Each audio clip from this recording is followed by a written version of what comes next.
Teofimo Lopez just took Rolly Romero's WBA belt, and Rolly, he called the whole thing a political robbery. But here's what they're not telling. The scores was 116 to 112, 115 to 113, 114 even, which means a draw. CompuBox had Teofimo landing 124 punches to Rolly's 73. One judge still saw it as a dead heat. Now stick around, because the fifth round, it is blood. The body shot clinic and the big name reaction, connecting everything you're about to hear. And by the end of this video, I'm asking you one question only. Did Teofimo school him or did Vegas steal it? Now let's be brutally honest, because the fight fans, you deserve it. Saturday night, August 22nd of 26, at the T-Mobile Arena in Las Vegas, Rolly Romero walked in the WBA welterweight champion, 17-2 with 13 KOs. His first title defense since upsetting Ryan Garcia in May 25. 15 months off with the home crowd chanting his name. Teofimo Lopez, he walked in 22-2 with 13 knockouts. And his first fight since Shakur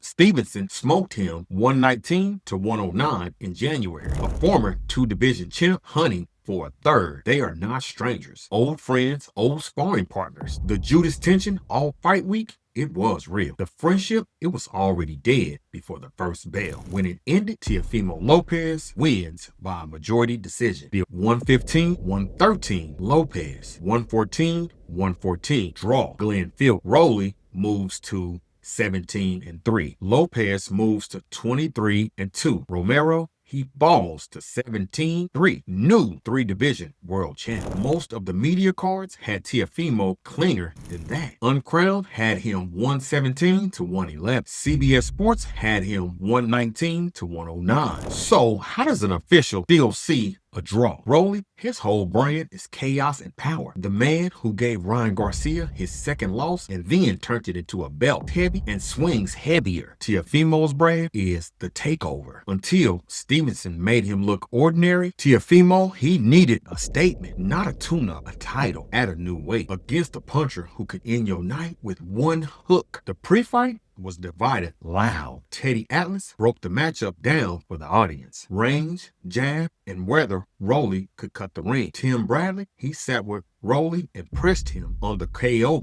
question. The pros, they were split on who's winning. Nobody was split on the stakes. The winner owns a real seat at 140 with Hain, Garcia, Ben, Perro, and Catterall circling. And then the bell rang, and Rolly's game plan looked like the opposite of a home wrecker. Early rounds, Rolly is on his biceps, circling, looking for that one shot. And Teofimo, he's hunting, jab, body, forward pressure, not the matador that people predicted. The stalker. Rounds 1 through 4, Teofimo's jab set the tax. Body shots stack interest. Rolly lands the occasional right and the occasional counter, including a left hook that knocked Teofimo off balance. Flash, not a takeover. Round 5, the one that truly and only belonged to Rolly, a left hook cuts open Teofimo's right eye. Then a right hand that buzzes him. Legs, they say something different than the mouth. Rolly swarms. Teofimo, he slips to the canvas. In the chaos, it was not ruled a knockdown,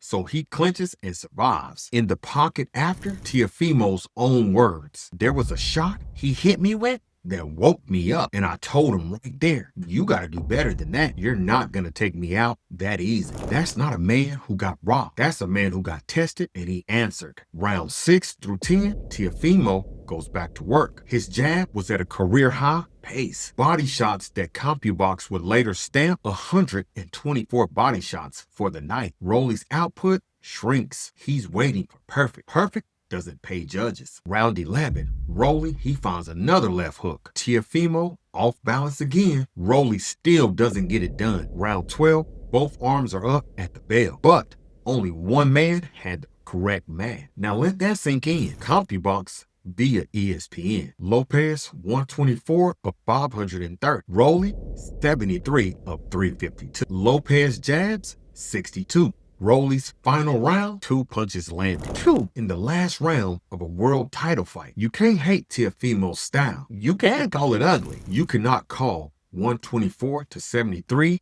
I only got grazed twice. The controversy isn't who won, it's how close those 3 judges made a clear fight look. Post-fight, Rolly, he didn't do no soft PR. When I heard 114, I knew it was a robbery. I got hit with 2 punches the whole fight that barely grazed me. I was never in any trouble. He pushed political framing on the decision. He said Teofimo Lopez never hurt him and that he hurt Teofimo Lopez multiple times. He said he's owed a rematch. Respect the emotion. He's a Las Vegas fighter who just lost his belt at home. But the numbers are the numbers. If you land 73 punches in 12 rounds and 2 in the last, you didn't get robbed by the Illuminati. You got outworked, bruh. Meanwhile, Teofimo on the cards, I could care less because in the end, we got what we came here for, the victim. On the buzz, I was just buzzed. Stay cool, calm, and collected. Clinch so he wouldn't throw that much. He even thanked old top-ranked matchmakers, Bruce Trampler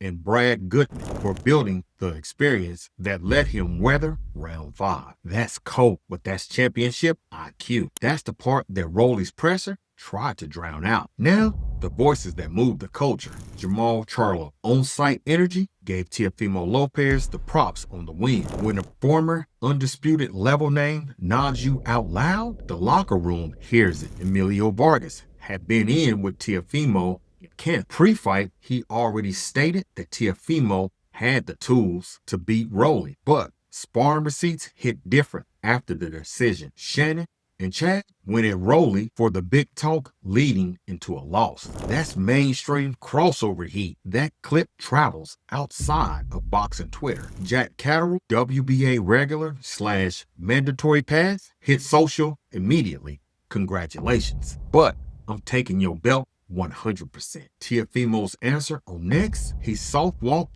the mandatory. He pointed at September 12th. Ryan Garcia versus Connor Benn in the same building. The winner gets the call. He floated Liam Perro, IBF. He said he'd rather wait on Devin Haney, the WBO champ, later. He has a baby on the way and he wants some father time first. BBC framed it clean. Lopez beat Romero, then snubs Cattle. Trainers and old heads pre-fight had already framed the keys. Atlas on the breakdown show, Bradley pressing Rolly on whether the power shows up. Post-fight, the tape agreed with the jab body crowd, not the one shot changes everything crowd. Because one shot, it came in round 5, but Rolly still couldn't close.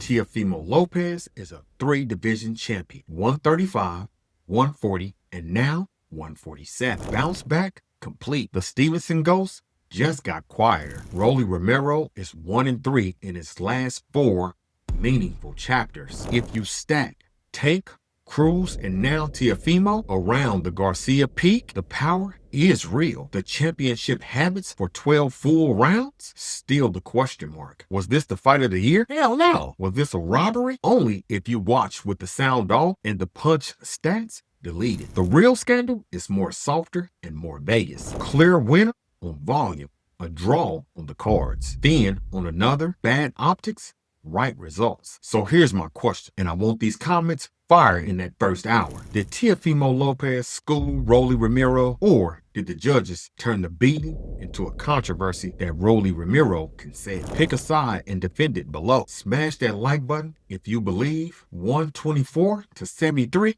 is not a robbery. Subscribe if you want sports debates with receipts and not recycled fluff. I'll see you on the next one. Holla at your boy. Peace. I'm out.